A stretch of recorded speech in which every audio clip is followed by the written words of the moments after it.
बोलो नारायण भगवान की जय। मान्यता है कि कार्तिक पूर्णिमा के दिन शाम के समय भगवान विष्णु का मत्स्य अवतार हुआ था।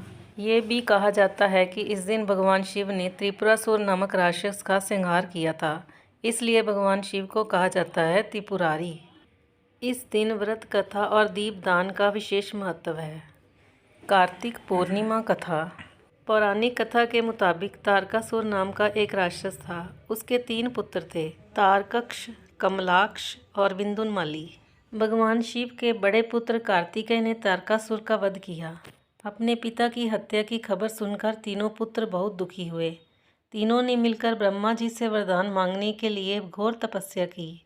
ब्रह्मा जी तीनों की तपस्या से प्रसन्न हुए और बोले कि मांगो, क्या वरदान मांगना चाहते हो। तीनों ने ब्रह्मा जी से अमर होने का वरदान मांगा, लेकिन ब्रह्मा जी ने उन्हें इसके अलावा कोई दूसरा वरदान मांगने को कहा। तीनों ने मिलकर फिर सोचा और इस बार ब्रह्मा जी से 3 अलग अलग नगरों का निर्माण करवाने के लिए कहा, जिसमें सभी बैठकर सारी पृथ्वी और आकाश में घूमा जा सके।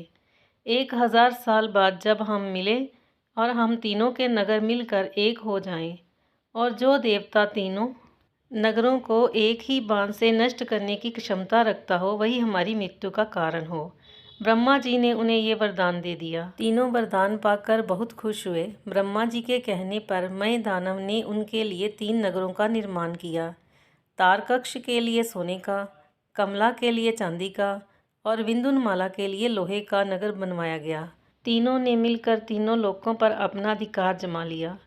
इंद्र देवता इन तीनों राक्षसों से भयभीत हुए और भगवान शंकर की शरण में गए। इंद्र की बात सुनकर भगवान शिव ने इन दानवों का नाश करने के लिए एक दिव्य रथ का निर्माण किया। इस दिव्य रथ की हर एक चीज़ देवताओं से बनी। चंद्रमा और सूर्य से पहिए बने। इंद्र, वरुण, यम और कुबेर रथ के 4 घोड़े बने। हिमालय धनुष बने। शेष नाग प्रत्यंचा बने। भगवान शिव खुद बाण बने और बाण की नोक बने अग्निदेव। इस दिव्य रथ पर सवार हुए खुद भगवान शिव। भगवानों से बने इस रथ और 3 भाइयों के बीच भयंकर युद्ध हुआ। जैसे ही ये तीनों रथ के एक सिद्ध में आए, भगवान शिव ने बाण छोड़कर तीनों का नाश कर दिया। इसी वध के बाद भगवान शिव को त्रिपुरारी कहा जाने लगा।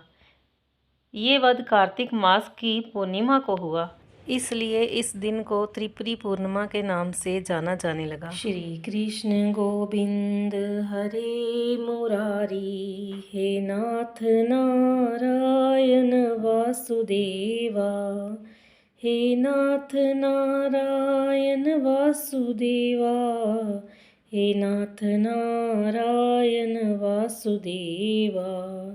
बोलो नारायण भगवान की जय।